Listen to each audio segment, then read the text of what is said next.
ሴቶች ወንዶችን እያጋደሉ ይገኛሉ። እውነት ለመናገር በጣም ያሳዝናል። ትናንት ባያችሁት ኢሳንና አብርሽን አይታችኋል እንዴት እንደነበረ ማለት ነው።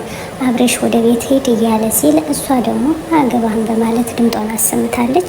ዛሬ ደግሞ ኢሳ አንተም ማን አመጣህ ሲል አንተስ ምን አገባህ? አንተም አብርሽም ከህይወታችን ሲጨልምም ሲነጋም ከህይወታችን መውጣት አለባችሁ እያለ ኢሳ አንገቱን አነቀው። ዳኒ ተደበደበ ማለት ነው። መዋረድ። ዳኒ የኔ ናት አያገባህም፣ ትናንት እሱ በኢሳ ቀየርሽኝ፣ እሱ እኮ ሙስሊም ነው እያለ ሲል እሷ ደግሞ ሩታ አያገባህም ብላ ወንዶችን እያደባደበች ትገኛለች። እንደው ወላሂ በጣም የሚገርም። አሰላሙ አለይኩም ወራህመቱላሂ ወበረካቱ። ውድና የተከበራችሁ የክሩ ቤተሰቦች እንደምን አላችሁ? በያላችሁበት ያለ ሰላምታ ይለያችሁ። ሀገራችን ሰላም ያድርግልኝ። ኢትዮጵያ ለዘላለም ትኖር፣ ካልደፈረሰ አይጠራም። ክርስቲያናት ወንድሞቼ ሰላም ሰላም ብያለሁ። እንግዲህ ዳኒና ኢሳ ዛሬ ተደባድበዋለኝ በሩታ ምክንያት። ሩታ አልፈልጋችሁም አንተንም አብርሽንም ስትል ድምጧን አሰምታለች።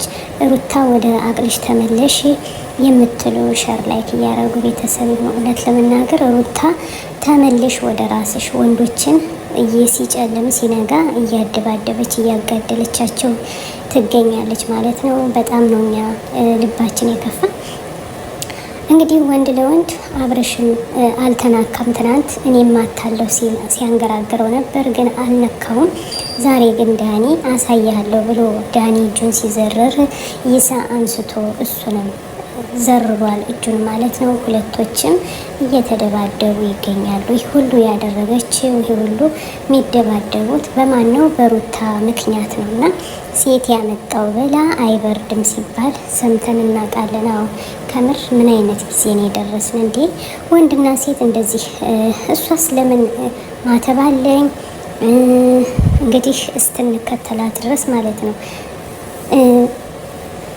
እኔ እኖራለሁ ከአብርሽ ጋር ወደዋለሁ ስትል የነበረች ልጅ ዛሬ ደግሞ ከኢሳ ከእስላሙ ጋር ምን አላት? እውነት ለመናገር ምን አላት? አብርሽን ለማሳበድ እና ዳኒን ለማሳበድ ጨርቃቸውን አስወልቃ ሰደደቻቸው ማለት ነው።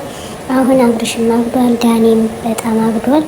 ዳኒ በጣም ታሟል ማለት ነው። እንዴ ቦክስ ሲጠጣ እሱም አንገቱን እሷም አንገቷን። እንዴ ወንዶችን እንግዲህ ሁለት ወንድ ለአንድ ሴት ማለት ነው።